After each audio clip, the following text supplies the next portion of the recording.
ছাড়া এই পৃথিবীতে এবং পরকালে আমাদের আপন বলে কেউ নাই। বাকি সবাই সবার স্বার্থের জন্য আছে। মানুষ মানুষের অবস্থানকেই মূল্যায়ন করে।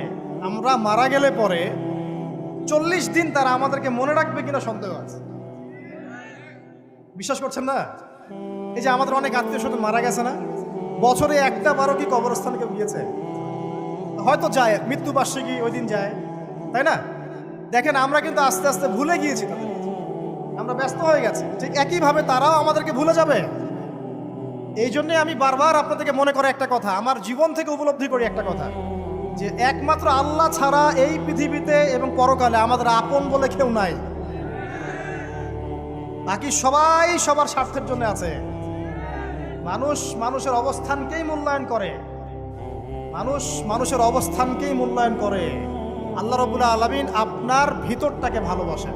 দেখেন আপনি যখন নামাজ পড়েন নাই, আল্লাহ পাক কিন্তু আপনাকে ধ্বংস করে দেন নাই।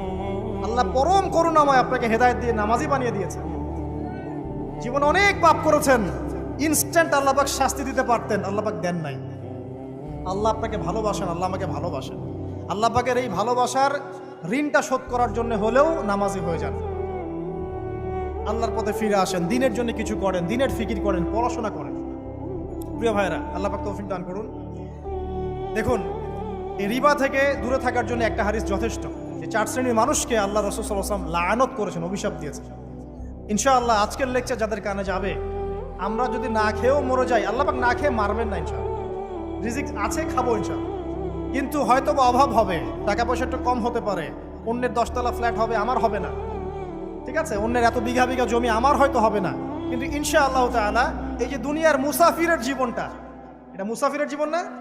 মুসাফিরের জীবনটা কেটেই যাবে ইনশাআল্লাহ। কাটবে না? যে কোনোভাবে কেটে তো যাবেই ইনশাআল্লাহ। এই যে পরকালের জীবনটা একটা চেতনার শক্তি, জানেন? দুনিয়াতে যত বাধা বিপত্তি আসুক, গাল মন্দ খান, গীবত তহমত খান, কষ্ট হোক, নির্যাতন হোক, একটা বিষয় মনের মধ্যে শান্তি দেয়। কি শান্তি? যে এই দুনিয়ার জীবনটা তো আর চিরস্থায়ী নয়, এটা তো আর সারা জীবন থাকবে না। ইনশাআল্লাহ এই অবস্থা আস্তে আস্তে পরিবর্তন হয়ে যাবে। ফাইন্না মাআল উসরি ইউসরা, পরকালে ইনশাআল্লাহ পাবো। দুনিয়াতে না পেলে কি হয়েছে, পরকালে পাবো ইনশাআল্লাহ। যুবক ভাই, এসব জেনা ছেড়ে দেন, আল্লাহ রাব্বুল আলামিন আপনার জন্য হুর রেখেছেন জান্নাত, ইনশাআল্লাহ পাবেন ইনশাআল্লাহ।